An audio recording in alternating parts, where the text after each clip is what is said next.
Somewhere on the Mongolian steppe, in the middle of winter, in the middle of nowhere, there is a small white circle of felt, standing alone against an endless frozen sky. No trees around it, no walls, no city lights on the horizon, just wind, ice, and silence, stretching in every direction as far as the eye can reach. The temperature outside is -50 degrees Celsius. An unprotected person in those conditions would begin losing sensation in their fingers within minutes. Within the hour, the cold would stop feeling like pain. It would start feeling like peace. And that is the most dangerous moment of all. Because by the time the cold feels comfortable, the body has already begun to shut down.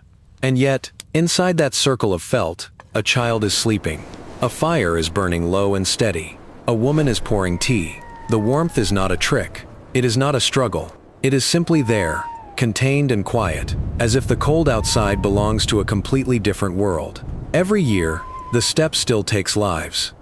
Not always strangers, not always the careless. Sometimes it claims experienced herders who have survived 40 winters, people who knew this land better than most people know their own neighborhood, who made one small mistake on one ordinary afternoon and never came home. This is not history. This is still happening. And the only reason entire civilizations have existed inside one of Earth's most hostile landscapes for over 1,000 years comes down to something that looks, at first glance, almost embarrassingly simple. Wool, wood, a circle, a fire. But here is what nobody tells you. The cold was never the real enemy. What actually killed people on the open steppe wasn't the temperature alone. It was the wind. Arctic air with nothing to slow it down. No mountains, no forests, no buildings. Build speed across hundreds of miles of open grassland until it hits a human body with a force that strips heat faster than any fire can replace it. At -40 degrees Celsius, a strong wind doesn't feel like -40. It feels like -70. Frostbite begins in minutes. The body starts failing in ways the mind doesn't recognize until it's too late. The Mongols understood this long before any scientist gave it a name. And the shelter they built in response wasn't just a home. It was a precise, intelligent answer to a question the wind had been asking for centuries. The question was simple. Can anything survive out here? The answer they built has stood for over 1,000 years. To understand what the Mongols were truly up against, you have to understand what cold wind actually does to a human body. Not the idea of it, the physical reality of it. At -40 degrees Celsius, the air alone is already lethal without shelter. But add wind, real wind, the kind that builds speed across 500 miles of open grassland, with absolutely nothing standing in its way. And the temperature a human body experiences drops to something closer to -70. That gap is not a minor detail. That gap is the difference between danger and certain death. The wind doesn't just make you cold. It reaches through your clothing, through your skin, and pulls heat directly out of the deep tissue of your body, faster than your blood can carry it back. And it does this quietly. That is what makes it so deadly. The Mongols had a saying that was passed down through generations. The wind does not warn you. It simply arrives. That was not poetry. That was a survival manual, compressed into a single sentence. It shaped the way they thought about shelter, about materials, about every decision made before winter came. Because by the time you felt the full force of what was happening to your body, the process had already begun. Your fingers go numb first, then your eyelashes frost over, and your face loses its feeling. Then, and this is the part that has claimed more lives than any storm, the pain disappears. The cold stops hurting. It starts to feel almost comfortable, almost warm, and in that moment of false peace, your body is already beginning to fail. The Mongols knew this. They built everything they had around never letting it reach that point. But surviving the wind was only half the problem. The other half was just as unforgiving, and in some ways even harder to solve. There were no forests. For thousands of miles across the Mongolian steppe, the land offered almost nothing in the way of building materials. No timber for heavy walls, no stone for permanent foundations, no piles of firewood waiting to be cut and stored. A family could not build a fixed home and settle in for the winter the way people in Europe or North America could. Everything had to move. The animals moved with the seasons, and the people moved with the animals, which meant the shelter had to move too. Whatever they built had to be light enough for a few camels to carry, strong enough to stand through a blizzard, and warm enough to protect a family through nights that lasted 20 hours, in temperatures that fell below -40. The answer came from the animals themselves. Sheep provided thick wool. Willow branches, lightweight and flexible, supplied the poles. Leather from the herd bound the frame together without a single nail. And for fuel, when firewood was simply too scarce and too valuable to burn every day, families used argol, the dried dung of sheep, horses, cattle, and yaks, collected, dried, and stored with the same care that other cultures stored grain. To outsiders who encountered this practice for the first time, it looked primitive. It looked like desperation. But that judgment missed something important. Nothing on the steppe was wasted. Not the wool, not the hide, not the bones, and not what the animals left behind. To the Mongols, burning argol was not a sign of poverty. It was an expression of a deeper understanding, that every living thing carries value, and that value does not disappear simply because the obvious use has passed. That philosophy was not separate from their engineering. It was the foundation of it. From these materials, the ger was born, not designed in a single moment of inspiration, but refined across generations of winters, each one testing whatever the last generation had built, each failure quietly teaching the next family what to change. And through all of that testing, one principle emerged above everything else. Before any fire could be lit, before any felt could be laid, before any family could sleep safely through the long frozen night, there was one decision that determined whether the entire system would succeed or collapse. It had nothing to do with materials. It had nothing to do with fire. It had everything to do with shape. The shape was a circle. That single decision, made so long ago that no one remembers who made it first, turned out to encode more engineering intelligence than it appears to hold at first glance. Modern mathematics confirms what Mongolian nomads discovered through generations of trial and survival. A circle encloses the maximum amount of interior space, while exposing the minimum possible surface area to the outside world. In practical terms, that means less wall touching the frozen air. Less wall means less heat escaping. And on the open steppe at -50 degrees, every degree of warmth that stays inside the shelter is a degree that doesn't have to be produced again by burning precious fuel. The circle was not an aesthetic choice. It was a thermal decision, and it was the right one. But the circle solved a second problem that was just as important, and in some ways, even more immediately dangerous. Wind. On the open steppe, winter gusts regularly exceed 60 miles per hour. A square building presents flat walls to that wind, flat surfaces that absorb the full force of each gust and create pressure points at every corner where structural failure begins. A circular wall does something entirely different. The wind doesn't crash into it. It flows around it.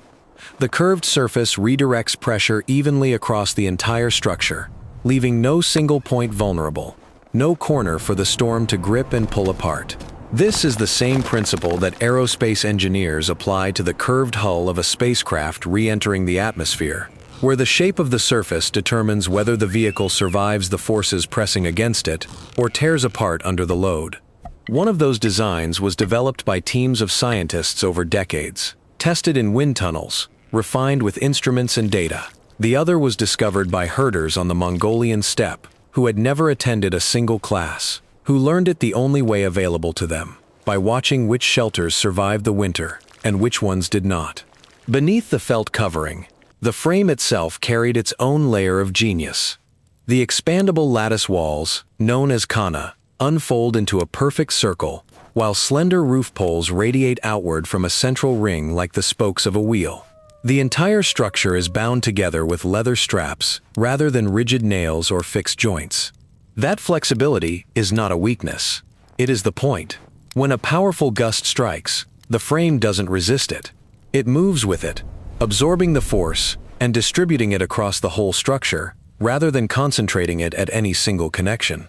Long before the science of aerodynamics had a name, Mongolian nomads had already discovered one of its most important principles, that the strongest structure in a storm is not always the one that fights the hardest, but the one that knows how to bend. A strong frame could withstand the wind, but standing against the wind was only the beginning. The deeper challenge was keeping warmth inside once it was created, and that required something the steppe offered in abundance: sheep's wool.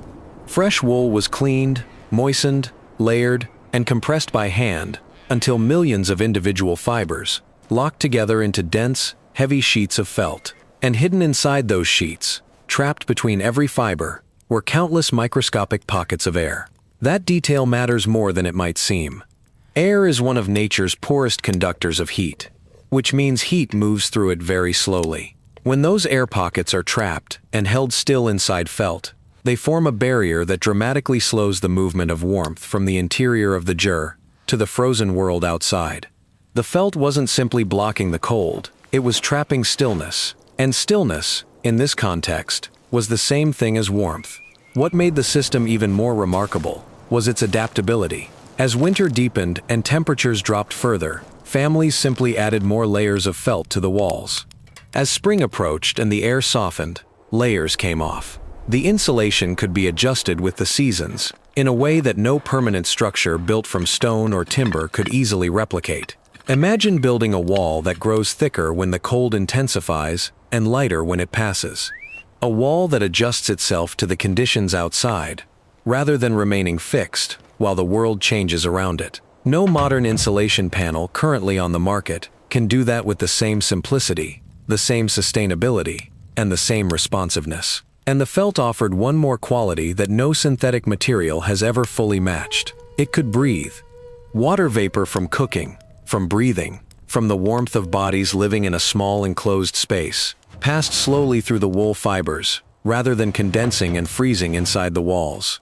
The natural lanolin, still present in the wool, repelled moisture from the outside, keeping the insulation dry and effective through snowstorms and freezing rain.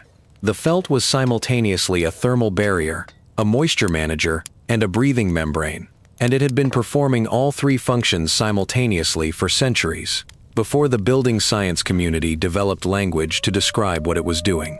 A perfectly insulated shelter, with no heat source, is still a tomb, and a fire placed in the wrong position is almost as useless as no fire at all.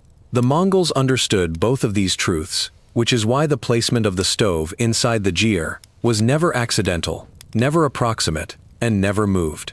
It sat at the exact geometric center of the circular floor. Not near the center, not roughly in the middle, precisely at the point where every wall was an equal distance away. That single decision transformed how heat behaved inside the entire structure. From the center, warmth radiated outward in every direction simultaneously, reaching all parts of the living space evenly, rather than concentrating near one wall and leaving the opposite side cold. There were no hot corners and frozen corners. There was simply warmth, distributed by geometry rather than by any mechanical system. As the fire burned, the physics of convection did the rest without any assistance. Hot air rose naturally toward the roof, while cooler air settled along the floor and drifted back toward the stove to be reheated, creating a continuous cycle of circulation that moved through the entire interior without a single fan, a single duct, or a single moving part. The laws of thermodynamics were the only technology required, and they worked exactly as they always do: reliably, silently, and without fuel of their own. Before bedtime, the fire was allowed to settle into deep glowing embers, rather than open flame. The thick felt walls, already saturated with the warmth of the evening, held that heat through the long frozen night, keeping the interior livable even during the coldest hours before dawn, when the steppe outside reached its lowest temperatures. Every handful of argol was treated as what it was: irreplaceable. Every degree of warmth it produced was protected by the entire system surrounding it. But warmth without ventilation is its own kind of danger. Every breath taken inside the gyr released moisture into the air. Every meal cooked over the fire added steam. Every burning ember produced carbon monoxide. In a completely sealed space, those byproducts would accumulate until the air became unbreathable. And in sub-zero temperatures, the moisture would begin condensing and freezing inside the felt walls. destroying the very insulation that kept the shelter alive. The Mongols solved this with a feature so elegant, it is easy to overlook entirely. At the center of the roof, sitting directly above the stove, was a circular opening called the tuno. Smoke rose naturally toward it, carrying excess heat, moisture, and stale air out of the living space with it. A movable felt cover, controlled by ropes from inside the jur, allowed the family to adjust the size of the opening in real time as conditions changed. During calm weather, it opened wider to exhaust smoke and refresh the air. During a fierce blizzard, it narrowed just enough to maintain airflow while preserving warmth. The balance was never fixed. It was constantly managed, constantly read, constantly adjusted by the people living inside. The Mongols understood something that most modern homeowners never stop to consider. A home is not a box. It is a conversation between the people inside and the world outside. Every breath the family took was answered by the tuno releasing something in return. Every gust of wind that pressed against the felt walls was met by the slight flexibility of the frame moving with it, rather than against it. The tuno was never just a hole in the roof. It was the voice of that conversation, the point where the interior and the exterior acknowledged each other and reached an agreement about what could pass between them. Long before passive ventilation became a principle of modern architecture, Mongolian nomads had already mastered it in practice, not through theory, but through generations of paying attention to what happened when they got it wrong. And the jur itself was only part of the system. Even a perfectly built shelter could fail if it stood in the wrong place. Mongolian families understood this deeply, which is why choosing a winter campsite was treated with the same seriousness as building the shelter itself. They returned to the same trusted locations for generations, sites selected not by convenience, but by accumulated observation. A low hillside could weaken the relentless north wind before it reached the felt walls. A shallow valley offered protection without trapping the coldest air at the bottom. Rocky outcrops created natural windbreaks that reduced heat loss before it ever became a structural problem. South-facing slopes absorbed the weak winter sunlight during the short daylight hours and released a small measure of stored warmth after sunset. Even the pattern of snow on the ground told an experienced herder something important. Deep drifts revealed sheltered ground where wind speeds dropped. Bare, wind-scoured patches marked places where the cold never stopped moving, and a jur would burn through fuel in half the time. They didn't conquer the landscape. They read it the way a skilled doctor reads a patient, looking for signs, patterns, and warnings hidden in plain sight, interpreting what the land was quietly communicating to anyone patient enough to listen. The steppe was not their enemy. It was their most important teacher, and they treated it accordingly.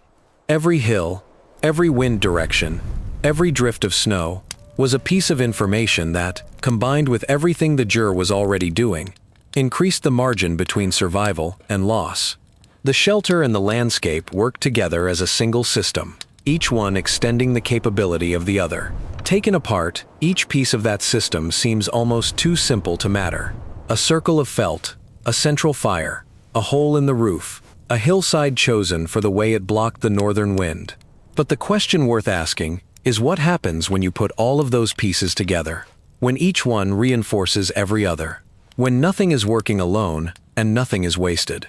That is where something truly extraordinary emerges. Look at the jur as a complete system, and something shifts in the way you understand it. The circular shape minimizes the surface area losing heat to the outside world. The felt walls trap millions of microscopic air pockets that slow the movement of warmth from inside to out. The central stove distributes heat evenly through the entire space, using nothing but the natural physics of convection. The tuno releases smoke and moisture and stale air while preserving the temperature inside.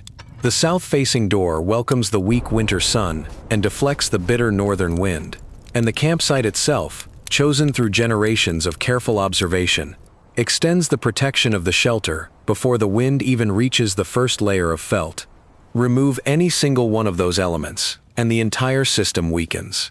Seal the tuno completely, and moisture destroys the insulation from within. Move the stove off-center, and cold pockets begin forming along the walls. Choose the wrong campsite, and the felt burns through fuel twice as fast. Nothing in this design is decorative. Nothing is redundant. Every element performs multiple functions, and every element depends on every other one to perform them fully. Modern engineers have a term for this kind of design. They call it a systems approach, where the performance of the whole exceeds the sum of its individual parts.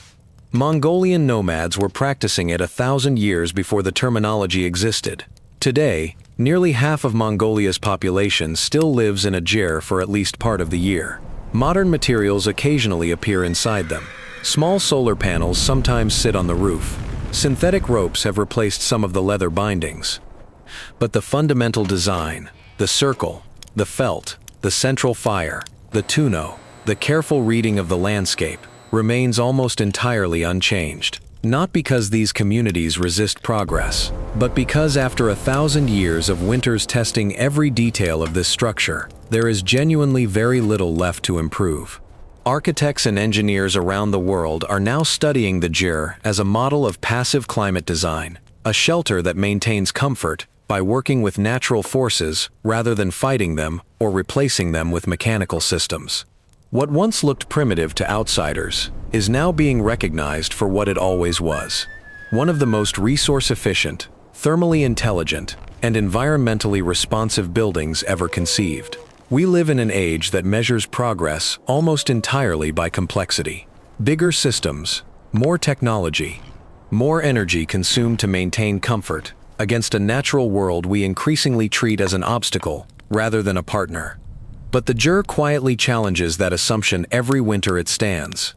The people who built it never had universities. They never had laboratories, or research grants, or computer modeling software. They had something rarer and, in many ways, more powerful. They had time, they had attention, and they had a willingness to listen carefully to what the wind, the snow, the frost patterns, and the landscape were trying to tell them, and then to build something that answered. The gyre didn't survive 1,000 years because it was perfect from the beginning. It survived because the people who built it never stopped paying attention. They kept listening, they kept refining. And in a world that rarely slows down long enough to notice what the natural world is communicating, that commitment to attention might be the most radical and most necessary idea the gyre has left to teach us. This is Primal Echoes, where the forgotten solutions of ancient civilizations meet the questions the modern world hasn't answered yet. Every structure we've explored, every technique, every material choice made by people living at the edges of what was survivable, carries knowledge that didn't disappear when those civilizations changed. It waited. If the gyre changed the way you see what human ingenuity actually looks like, consider subscribing. Because the most powerful technologies in human history were never invented in a laboratory. They were discovered slowly, carefully, under pressure, by people who had no margin for error and no choice but to get it right. There is more of that waiting to be uncovered, and we are just getting started.